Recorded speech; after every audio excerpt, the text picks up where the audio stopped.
This meeting is being recorded. Goodness. Really aggressive. That's quite a warning. Okay. And Carla, if you don't mind, we'll just wait just a moment while people enter the webinar. Okay.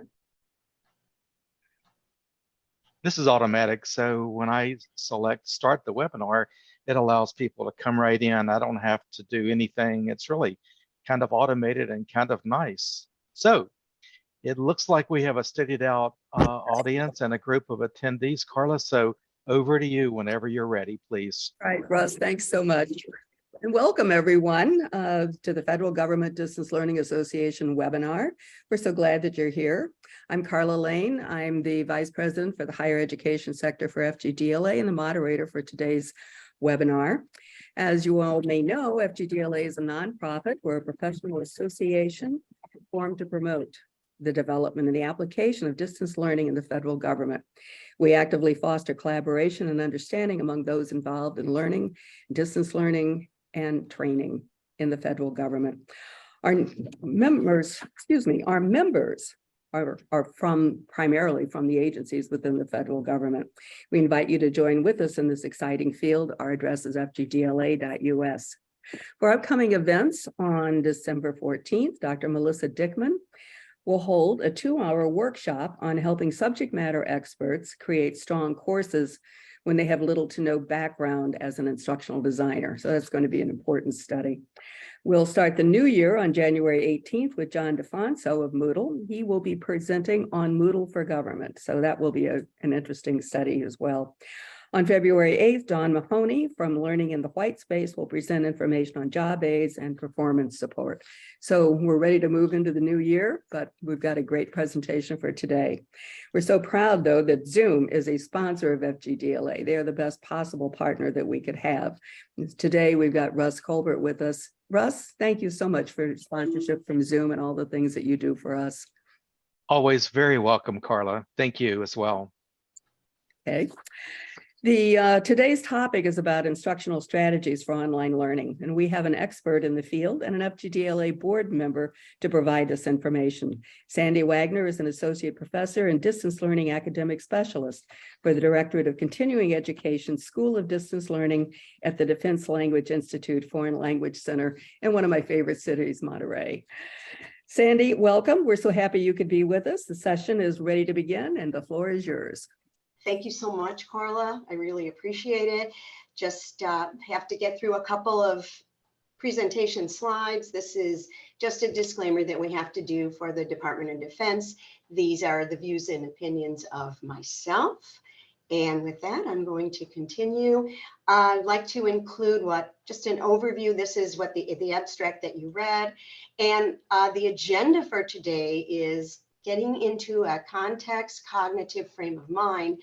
And what I mean by that is that for us at the Defense Language Institute, because we are language learning focused for our military linguists, we really focus on cognition because it's been proven to bring us to higher levels of language proficiency. And we found that technology has enabled these processes, and especially, which is our focus today, is how we're designing all those multimedia applications, activities, learning management systems, so that we are incorporating this pedagogical approach and cognition. I'm going to go into a learning by design approach and considerations for incorporating cognition when we're developing our multimedia artifacts, and then take you on a tour of a course that I designed using our newly adopted LMS Canvas. So before I begin in true language learning fashion, and actually I'm going to backtrack for one quick second because I wanted to give you a spoiler that everything here that I'm showing you is geared for teaching languages. However, the design principles, the learning design principles apply to any subject matter. So this really applies to anything that you need to develop for any course. So what I'd like to do first is ask you where you're from, but don't, and if you could record this in the chat, don't tell me your country or your city. Could you record something that if I saw it, I would be able to guess where you're from? So for example, for me, United States, I might put Uncle Sam, I might put hot dogs. So if you could do that in the chat, it would be great to get to know you a little bit based on your country or city. Peach, Georgia. Hamburgers. Oh my God, hamburgers. Oh, come on. Yes. That's like saying chili. That's like saying pizza. Well, Haggis. you have to Oh, work. You have to work hard, Sandy. I know. U.S. Capitol, D.C., Arch, St. Louis.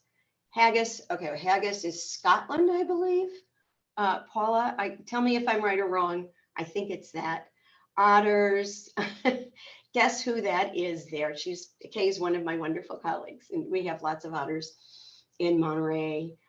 Okay, thank you so much. It's just nice to see everybody from such diverse locations. So I'd like to get into a cognitive context, and I want you to experience some things and put on your learning by design hats and think about, thank you, Paula. I thought it was. When experiencing things is very important, and it gives me an idea of some of the experiences you've already had, either taking an online course, maybe it was an activity from an instructor. So as you view the next two slides, please consider which slide design appeals to you most. Okay, so you've got the black text, all right, and then you have the white text. So again, I'm going to make ubiquitous use of chat to get some feedback from you. So here's your question. Your thoughts. Oh my God. You know, sometimes I get so carried away, and because we're getting to know each other, it's important when you're teaching online that your students, your learners, participants know about you. So I don't know if my bird's appropriate. You're going to see a lot of her. I don't know. I don't know if this is overload on your brain, but oh no. So let me try and give you a better view of what a good design should look like. There, thoughts? Hopefully this makes your brain feel better. So would you please record in chat what it was about the slide you chose, either the black slide with black text or white text, that made it better for you as you were looking at that slide? Hi, Art. Art's from Monterey too, yes. Okay, yes, the white text stood out so much more. Yes, yes, thank you. Easy to read. Yes,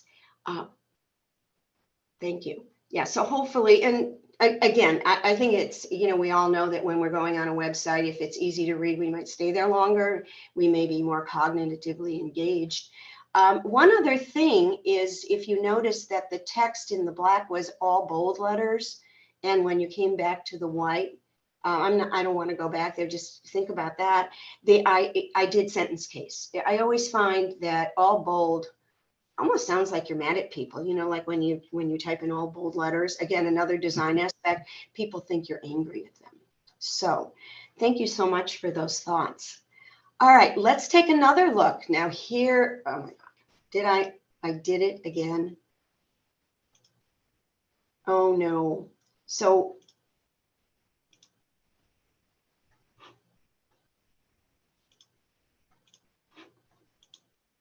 oh my goodness, it's so, oh no, I did it again. It wouldn't even let me advance because it wanted to play through the whole video. So let me do this better for your brains. There, locate the answer to the following question on the next slide. And if you notice on the previous slide, again, the text was difficult to read because there's movement. It was white.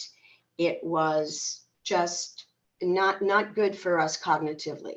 So now if you look at the next two slides and think about an answer to this response, what idea expresses the incorporation and application of the science of cognition to inform and support learning? So I'm going to show you a slide with text, and the answer is there. So see if you can come up with the answer. Oh, no. I don't know about you. This hurts. See if is it easier on this slide? You can just put a yay or nay or thumbs up, whatever works for you. Yeah, I'm looking at some of your comments too. We need ascenders and descenders to read quickly. Thank you. Okay. So yeah, the second slide really is better. And we'll get to this when I talk about the mayor's principles. That's kind of like a little foreshadowing of what's to come. But yeah, this is when you're designing. Design online becomes very text heavy. So we do have design mechanisms so that we can make text a little more palatable for our students, help them find the information that they need. Hey, Sandy. Yes, Russ. I was tasked one time with helping to transition a course for NATO, Yes. and I was on the base in Mons, Belgium, doing this work. Mons, it was Mons, and I had an instructor that demanded that he put thousands of words on one single slide, and Oh I my. kept saying to him, no one can read this. If no one can read it for instructional design purposes, don't do it. He had to do it. It was his way, and he just had to do it. And I said, okay, well, you're breaking every rule in the book. And I just can't help remember that situation, Sandy. And it was the students, they couldn't read it. Right. Well, and so what was the other aspect of that? How does that impact your cognitive processes and your looking and how your brain is feeling? I mean, how did it impact you? What was, the key takeaway from there? It impacted me to make me feel like I was a failure as his guider, his technology guide leader. And when the students saw it, the same feeling for them, which made them submit poor surveys at the end of the course. So everything was just poor. Right. And it also feeds into a lot of other, I call them design principles, where you're really looking really deeper into making your students feel more motivated, and once they know that they're presented with information that's easy to process cognitively, then they can get deeper into the learning portion, especially for language learning. There are so many aspects that we need to cover. So thanks for that, Russ. That's a great point. Of course. I think Okay. Jolly mentioned the cognitive Yeah. load. I think there is that, but there's also the fact that when you've got so much text on the screen, and if you are, as the instructor, if you're reading, it's one thing, but if you're talking and you're having nothing to do with what's on the screen, it's very difficult because we can't process both of them. We can't process text and hearing that's different at the same time. Yes, exactly. Yeah, and you've got us going in all different directions, and I don't think our left brain and our right brain get along very well when that happens. This area doesn't work well either. I mean, Right. And take notes and listen at the same time very well. Exactly. Thank you, Carla. And Art, thank you. The main focus is based on mental processes and how they affect behavior. Yes, and again, I can't stress enough how when we're looking at how languages are learned, and especially for the intensity of the courses at the Defense Language Institute, we really go into the brain-based learning and mindfulness, things that prepare you to be motivated and ready for those learning processes. So thank you very much. So now I know I have a poll here, and that poll we're going to use the chat for. So would you please post, think of a time when the design of an online course, presentation, or even an online activity hindered your engagement or learning? You don't have to mention names, but what was it that was, and maybe move beyond text. There's so many aspects that really they turn people off to engagement in the course. You can just record that in the text. Thank you.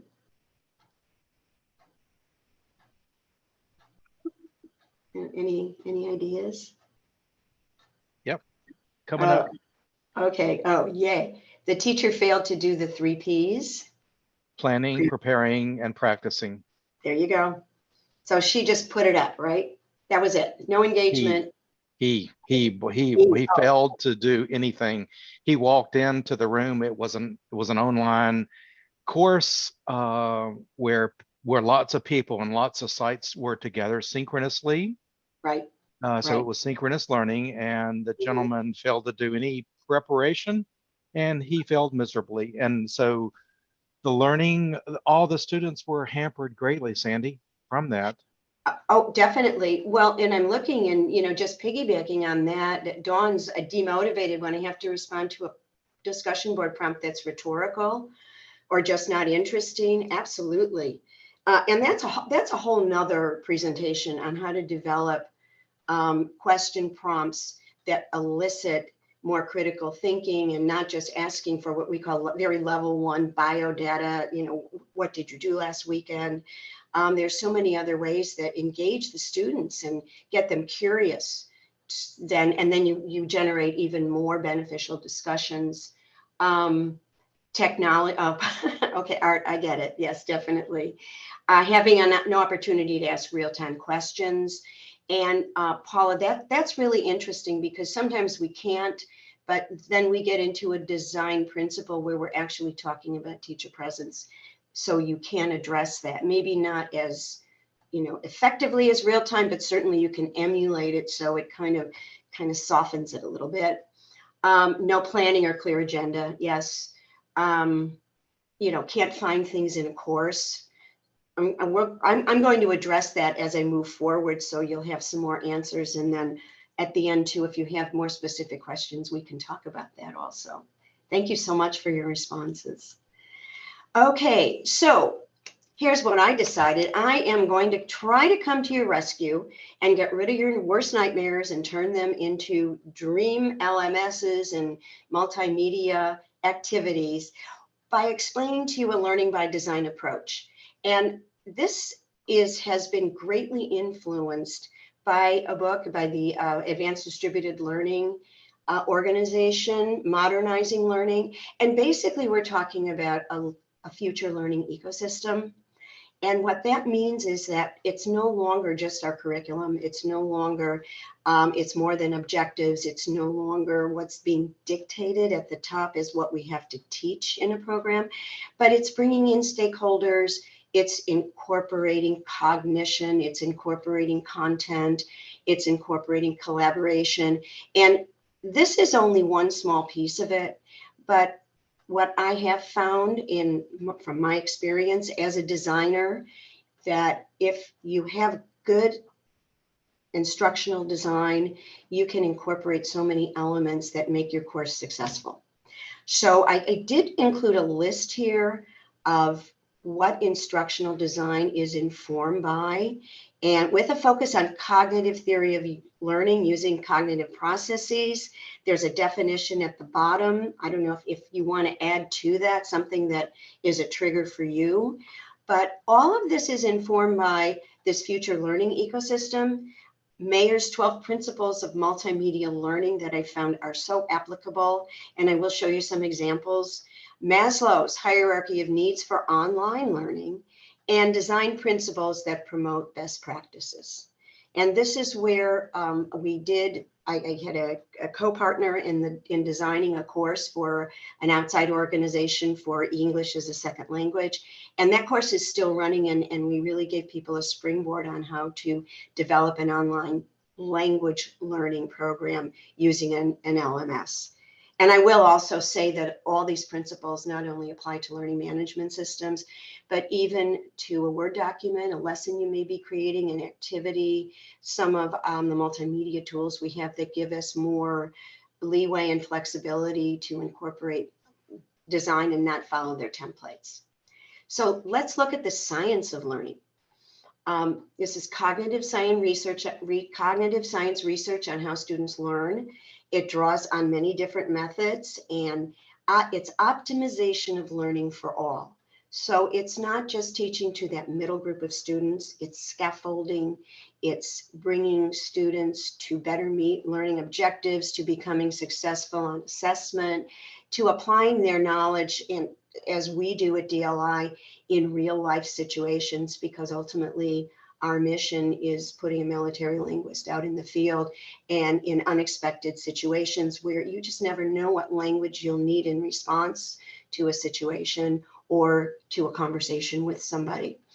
So some examples, we talk about elements relevant to learning that promote the science of learning, such as cueing, objectives, providing clear objectives so students know where they're going, structure and support, consistency. I don't know about you, but I did my master's program totally online. And if you've experienced that, you know that once you're familiar with the learning environment, part of that familiarization is that consistent structure. So you know where to go, as Dawn highlighted before. And then you're open, you just can focus on the learning because you don't have to worry about the mechanics and where to find things. Process supported, that's where we get, it's all built on task-based instruction where one activity flows into the next and you're building knowledge and you're providing students with what I call small successes so they're motivated to move on. Cognitive load is really important, chunking information, and then finally leading to load management. So let's take a look at this in action. This is the homepage of the course I'm going to take you on a virtual tour for. The objectives are to reach very high levels of language proficiency for our DITRA. These are Russian translators, interpreters, they're being trained, and they have to be able to translate from English to Russian, Russian to English at a very high level in both languages. And even it may be that they're not using that high level all the time, but again, you don't know who your audience is that you're translating to. So if you look, this is the homepage. Homepages need to be welcoming and simple. Sometimes I only put a welcome message and then a link. In this case, it was easy to just provide what my homepage is about, what the course is about. And then I always tell people where to get started. Those are the elements relative to learning. Structure, if you can see, each of the weeks have the topic and they're linked to the modules. So all the students need to do is go to the homepage. They see all of the topics and they're hyperlinked. They click on the link, and I will show you on the next slide the modules. But one other thing to note on this slide, I'll use my mouse cursor here. Even if you look at the nav bar, there's not a lot there.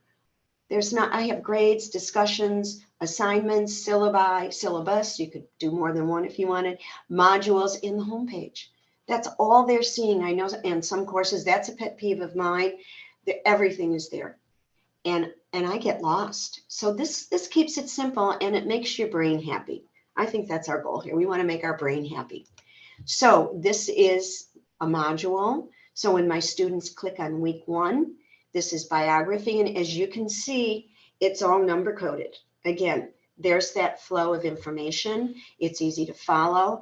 And I will have to also credit my DITRA students for helping me develop this, because as in deference to our Army ADDIE model, where you're constantly reviewing and going back and fixing and then implementing again, they have helped me develop this because they gave me their learner perspective, which helped me to make it even better. And that's really an important part of all of this development. So the task page came out of a recommendation. I would really like to see at the beginning of the course what I need to do for the next day. So it just at a glance, it's not cognitively overloaded. They move from task to task. Once they click into an area, all they see is what they need to complete for that activity. And then once they're done, they move on to the next. And if you'll also notice, I end with a reflection. This helps me to see where they may still be struggling, so that when I go into the next week, I can readjust what I'm doing. I can give them extra work. It just brings all of these elements that promote effective learning. I also like the fact that you've numbered each one of those elements, Yes. because it gets to the point, if you got a 10 or 16-week class and you're, go to week 2 and, look for this or look for that, but with the numbering, it makes it so much easier to find it. Yes. Yeah, it does. And you'll see when I show you the task page at, when we do our virtual tour, exactly how this works. And I have gotten good feedback from them. So thank you. Thanks, Carla. And then again, you can see now for this particular course, and I know it doesn't appear on the homepage, we do have integration with Microsoft Teams, and we have other, we're using Notebook in some of the classes. Some of the teachers do use that. And OneDrive is where we store all our files. So it's easy access for our students there. And I have that there because file sharing is also very important. but it's still not too much of an overload. Okay, let's move on to Mayer's 12 principles. So I'm going to be going through each one of these individually, but I wanted to just highlight the ones that are in red address load management. So pre-training, you know, it's always good to be prepared, to have a little insight into your course. I'll show you some examples of that. Coherence, redundancy, multimedia, all of those things help to address load management and keep your students focused and actually support learning, especially when a student doesn't know a word in a language and you've got an image there and now they're linking previous knowledge and all of a sudden it's self-learned and it really makes your brain appreciate it. So these are the rest of them. I wanted to divide them so that I wasn't putting too much on a slide for you to process. Again, the ones addressing load management, signaling, which is what we did in that second slide where you had to find the answer, which was learning by design, segmenting. That's probably one of my favorite principles because chunking information is so important. So you're processing small pieces and then moving on till you get to the big picture. Okay, so let's go through these one by one. The first one, and I'm going to show you examples from courses I've helped develop, curriculum, even our curriculum development tool that we have at DLI. So this first one is coherence, and this is the homepage to a French course. I worked with one of our subject matter experts, one of our French teachers, to develop this from a Word document that I will show you, and you'll see why we had to redevelop it for design. So coherence shows exactly what learners need to pay attention to on the screen. So when you go to this homepage, you have a message in French. Can you imagine a student doesn't know any French, but you can get the idea. They can certainly do a translate if they want. But the instructor has found there's never been a problem. They're immersed right away. Again, this is a very first level basic course, French familiarization, that he did for one of our language training detachments. And the students were very pleased with the format and they really progressed. And the students now have access to all the modules. And again, they're in French, but he does start out for some of the information, putting the English in, so they're not struggling. So that's coherence. Let's go to the next one. This is called temporal contiguity. And if you can pronounce it the first time, I'll send you something. Anyways, this is from our UCAT curriculum design tool, and UCAT lets us incorporate many interactive activities. So what this is demonstrating is that visuals and audio occur at the same time. So this is a course I developed for our faculty for academic writing, reaching higher levels of proficiency, because as our faculty come from many different countries, they're still getting to those higher levels. They're all very professional, well educated. But when a language is your second language, you never stop learning.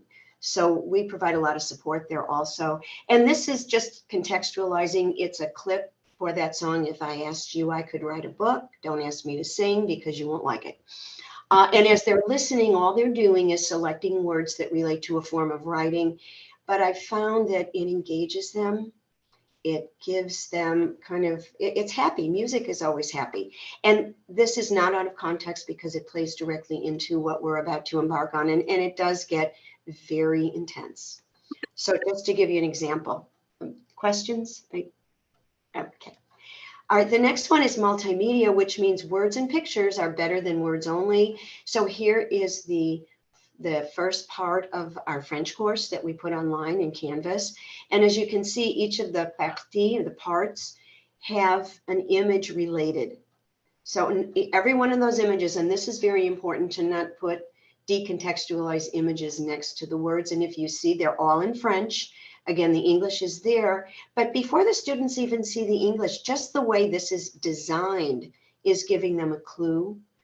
And seven, it's not the number 7. Sometimes you have to stretch it a little bit, but they get the idea.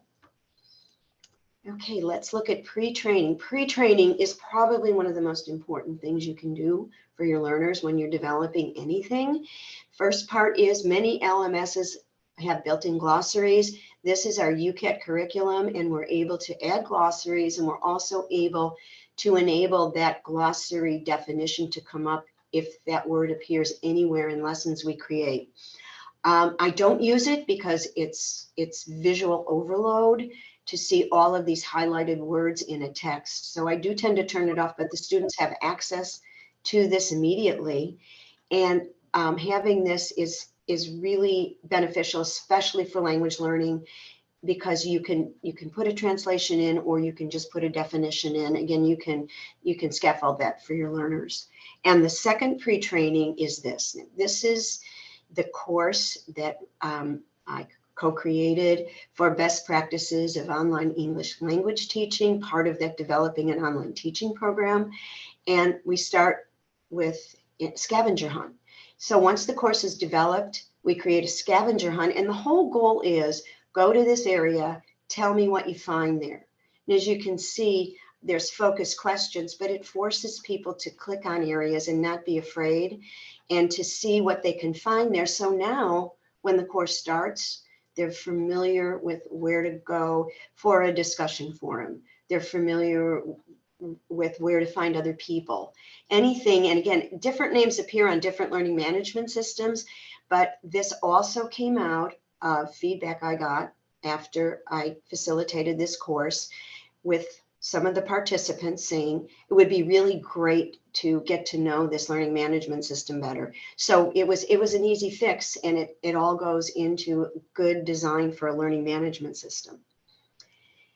Okay, redundancy is very important. This is my house.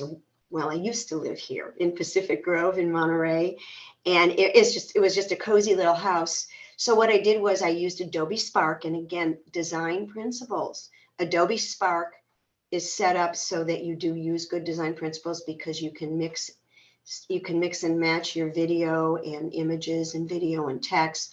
I'm not going to play it. It's long. If you want, just send me an email and I'll send it to you, because it just gives you highlights of coming to Monterey.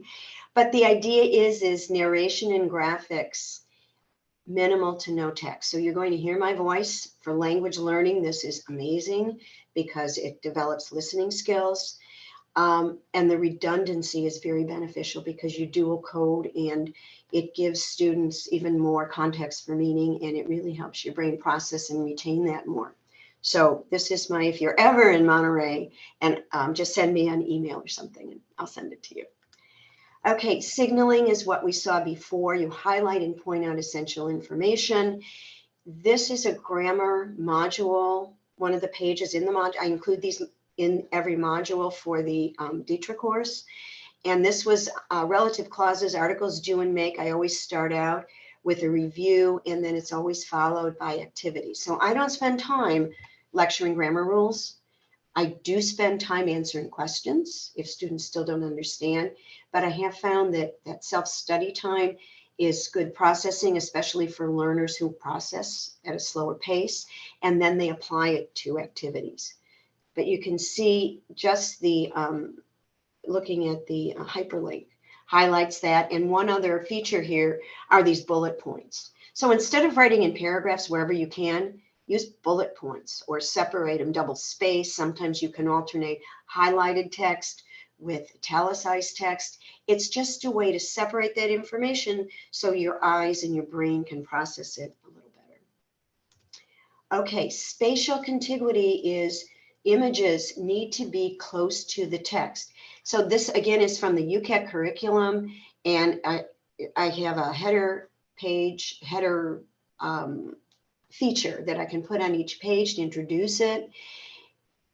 And I put quotes, and you can see that everything there is linked to, this is from a thing link I created. So I just made an image of it, but it's all close together to the text. Writing a first draft for the purposes of presenting, I wanted to make this large enough, but there's guidance below that, but it's all together. So the contextualization is there, and you're not separated, and it really helps to see where you're going, where the learner is going in this academic writing process. Okay, the next element, this is another example of spatial contiguity. Ease of comprehension, but important here, is know where to look for information. So this is the second page, and he talks about avant de commencer, before we begin, and he wants the students to understand from the get-go, langage familier, langage courant. And if you notice at the bottom, even though Canvas has a next button, I never take chances. I never assume the student's eyes are going to go down there unless I say, click on it. But I also include kind of like dual ways to make sure they go to the next page. And it's in French. So again, this is where am I going to look for the information? How do I continue once I've read this? Modality, text heavy is brain overload. So again, this kind of links back to how we're noticing. I'm using bullet points, changes in font size, and this is the reading page. And I also let students know it's self-study. Again, good design element, be as specific as you can. So the students see that, they know it's also in that task page and it's numbered. And these are the articles to read, and I give them focus questions. So when they're reading about genealogy, consider personalization. You might have royal ancestors. And then again, moving deeper into the topic and optional readings, but it's easy to see how the information is divided, and the bullet points really help. Okay, image personalization. Again, I like to focus on this specifically with this one. I'm not going to play. This is a video from the Developing an Online Teaching Program course, and I did a short video, a recap of the online learner, and the whole focus is walk a mile in my shoes, and how we need to really walk in our learner's shoes in order to be able to develop learning for our students effectively, and meeting their needs cognitively, content-wise, their own learning styles, and there's a litany of things that go into that. Also important is talking heads are okay once in a while. You don't want to overdo them, but for language learning, it's also listening. So again, you need to look at your objectives and your goals. It may not be appropriate for a history course, but it certainly personalizes it and helps your student connect, especially asynchronously. Again, you don't want to use computer voices. They're not personal. Your own voices are much better, even if you hate the way you sound, and I hate the way I sound when I'm on a video. Okay, again, personalization. One more way to design for personalization is to talk to people personally. Is there a moment in time you wish to remember? Rather than, let's think about a time that is memorable. But if I'm talking to you, again, this is where I was talking about that teacher presence, even in the way you're speaking through your words. You notice there's a question mark signaling that there's a question coming. And again, you may, I'm not saying, okay, you have to record, you better, or if this were graded, I'm going to grade you down. No, you may want to record it in a memoir. So it's very conversational, but instructive, personal, and valuing that person's professionalism and respect for them as a learner. And again, you can see these I divided into ABC. What is a memoir? A review of a memoir and some memoirs. So I start with information gathering, and then I go into personalization. And again, a lot of this is based on how we are teaching languages at DLI. If you're familiar with the ILR scale, we move from factual information into deeper understandings, more abstract thoughts, debate, until we finally get into very highly abstract topics that kind of take you out into the universe and philosophy.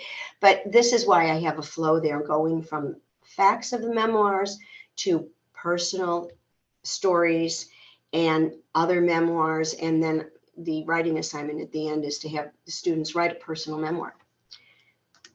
Okay, now I have another poll for you as we move on, and I call this one the Feng Shui of instructional design. So what I'd like to do is, if you want to just agree or disagree, or maybe look at all 4 of those statements, which one doesn't belong? Let's go from that aspect.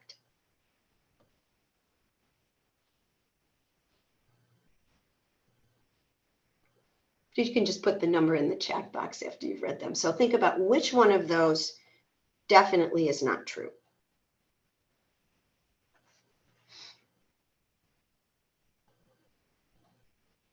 Okay, thanks, Paul. Yes. I know when, yeah, I've got a lot of threes here. Yes, yes, yes, yes, yes. Okay. Yes, I think we can all agree that not all students are tech savvy, or they're tech savvy with an iPhone, with a video game, but do they know Canvas? Do they know book widgets? Do they know all these programs that we're now using for instruction? Maybe from previous experience, but you can't assume anything. So that is something that we need to negate, and we need to design and let our students become familiar with the environment. Everything else, definitely. Cognitive ability is a very important key to success in learning a language. The learning environment has a huge impact, as I'll show you as we move forward into Maslow's theory. And I call it the feng shui of instructional design, because everything has a place and a purpose for being in that place. So let's look. This is the Maslow's we all know and love, where you start with your physiological needs, safety, and then you move up to self-actualization. Here's how this would interpret you online. So physiological, we still need those, but for those of us that all taught online, especially when the pandemic hit, I think we all realized our students did need some guidance, and in ensuring, number one, that their hardware, laptops, smartphones, internet was all working while they were at home, and their environment was safe. By safe, it's quiet, calm, no distractions. We even had to tell them not to wear their pajamas. I mean, there were some comical incidents, but once their environment was set up and their equipment worked, I just know, as we were rehearsing for this webinar, we had a couple glitches, but we made it through because, first of all, we're all very patient and wonderful. Second of all, we all have good tech support. Third of all, it just works in the end. So, it's been a wonderful experience. And I put myself in a quiet, calm room with no distractions. Otherwise, I probably would be stressing out a little bit. Same for our learners and same for our instructors. So once we get through that, now we can move on. And when we go into our community interactions, it is friendship and it is family, friends like family. But when we're online, we talk about the importance of those connections and collaborations. So our design needs to be set up so that students can interact, student to student, student to teacher, and student to content. I didn't add that here because that comes more in lesson design, but that is another important component. And we have discussion forums where we can have those interactions, but we can't just set up a discussion forum. We have to put a prompt there. We can do an info gap in a discussion forum. We can make private personal collaboration rooms where students can have a coffee chat and they can share that they got an A on their exam, or their parent succeeded at something, or someone in the family had a baby. So you're celebrating, you're building relationships, and you're setting it up in the design of your courses. Moving to self-reliance and creativity. Now, I've had discussions where these can be interchanged so that creativity comes first and then self-reliance. But the idea is we move our students to autonomous learning, which is an important trait for a learner to have in any online environment. So just to kind of keep that in mind. So these do all form our science of learning in our ecosystem. Okay, and finally, design principles to support best practices. These are the key principles we used when we were designing our online program, which was 3 courses and a capstone. And everything that we discussed turned into the creation of a course piece by piece, so that design became first and foremost. And you can see all of the facets of this. So cognition is there, navigation, very important. If you can't navigate a course, you can't find things. Learner autonomy, how do we assess learning? We can certainly assess learning with your typical multiple choice test, but assessment becomes more, I would say, telling when you're actually applying the information in different ways. Comfortable learning environment. You can see there's a pretty broad spectrum here when we talk about the design principles. So what I'd like to show you before I take you on a virtual tour is how we did a metamorphosis through design. And this was the French course I was talking about. I got permission from our instructor. He was very happy to help me out, and we worked on this together. So he actually recognized a lot. Now, as you can see, well, I'm going to let you see and tell me what stands out here that you might want to change in the design. And the only reason the word icon is there is because I didn't want to put MS Word. I just wanted to show you that this started out with a Word document. It was a curriculum created in Word that we had to do first. What do you see there that bothers you that you might change right away? You can just record in the chat. Thank you. Sandy, while we're waiting, just a time Yeah. check. It's Sure. 2:46 Eastern. Okay, so we are going to go through this so I can do a quick tour then, right, Carla? And you have time for questions? Yeah. That work? Okay. Okay, so basically too many colors. What hurts your eyes? Alignment? Yes, thank you. Thanks, Art. Have a good day. Alignment? Yes, definitely.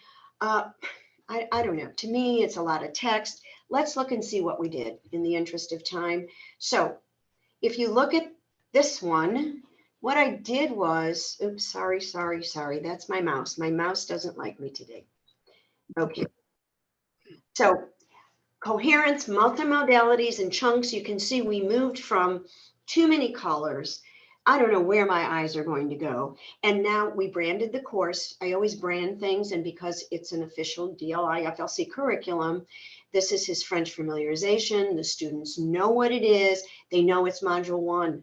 Oh my God, have you ever gotten an assignment and it's not identified? And then he's got his avant de commencer, 1, 2. Again, all in French, but he's still got some English there where it could be confusing. You never let a student struggle as far as understanding, especially in the beginning levels. And he talks about the language. You kind of saw that in the way it was laid out in the Canvas course. And if you look at my first example, this is not the whole page, but the sun is there. I could put a house. We were talking about the weather, le soleil quand c'est le jour, when it's daylight, il habite dans une maison. We have the English. I could have added a little house, but it was getting a little cluttered. So we're okay there. Then this is what the online version looked like, which you saw before. And again, no extraneous information. You could include a welcome video with a cute talking head. I hate to call people talking heads. That's kind of not nice. And clear guidance, always, where do you start? Always in design. And then the modules. So they have a glimpse of the course. It's not too overwhelming. And they're telling me where to start. Okay. Sandy, just a Yes. quick question. Yeah. Sometimes when you're working with people who are colorblind, I mean, that may not be the situation with where you are, but color can be undiscernible by certain people. And so if you're embedding type in color, it may be very difficult for them to read.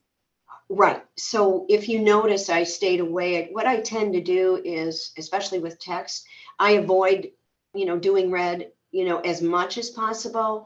Other than that, I will either bold it or italicize it.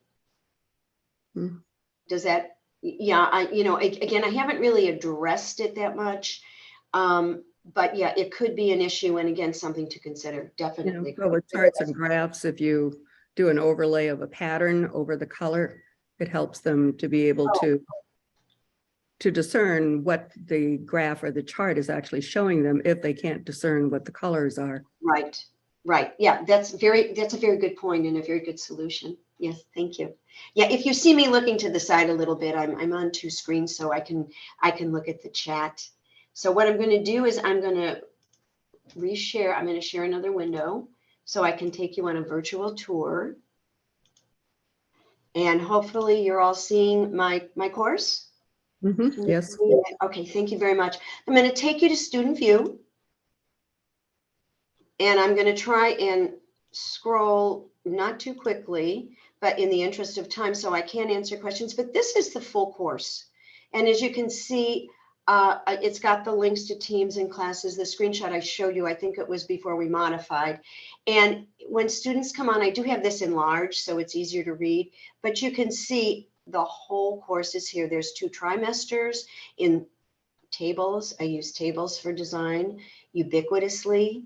And what I'd like to do is take you to my science and technology unit so you can kind of see how it's been developed out. We just finished this one. And the reason why is I go back every week as I'm creating new modules and I update depending on feedback. So there's a constant cycle there it's always improving. So you can see everything is numbered from my grammar, self-study. I've got a review quiz on articles, one on relative clauses, but just an overview at a glance. It gives the students a beginning and an end. Very important. That writing is always my end assessment. They're not graded. This is an additional support course, but it really helps. So I do not give them grades. I evaluate them formatively, and then they move on to the next week with remediation activities and comments from me at the end of the week. So let's look at the task page so you can see how that's laid out. So as you can see, everything, it's redundancy. It's all numbered. Everything here, complete this week to prepare for the next day's class. So everything they're doing, so what they're doing Monday, I did have the luxury of having every day to meet with them, which was great. And we did meet in person, but there were a couple of weeks I was traveling, and the students, they were able to also do it self-study, which is another benefit. When the design is well planned out, your students can move on their own. They can meet together. They can email you assignments, give you a heads up. And my students were very communicative. And as soon as I got their assignments in email, wherever I was, I could follow up and write back to them. So you can see even down to Friday over the weekend, that clear guidance is very important also. And I also give them the assignment here. They click on next. We go to this is consistent in every module. We start with the vocabulary page. And sometimes I add, there's a Quizlet set for science and technology when I feel it's important. It's not the same all the time. You don't want to have it the same all the time or they get bored. There's many resources there to incorporate meaningfully. And then this always links to a table in a Google Doc. And then part 3, continue to the discussion forum, my favorite technology buzzword, and I'll give them extra resources here. But everything is easy to see. It's all related to vocabulary. They go to next. And this is my favorite technology buzzword. They have not replied yet. And if you noticed, I also include, this is what I'm talking about when you're creating discussion forum prompts. Post your favorite technology buzzword in this forum. Please include. When you do that, it tells them everything they need to do, and there's no questions. So they include the buzzword. I ask for a Russian translation. Why do I do that? Because they're translating, interpreting, and then we compare. And if they're wrong, one of the other students may question them. And then I also have one of our Russian teachers look at it. Give a detailed explanation. What does this mean to you? And why is it an important word for technology in 2022? Next year, I'll make it 2023. So you can see from this, I'm getting a lot of language in there. I'm getting a lot of communication, and it's setting the stage for a really interesting discussion.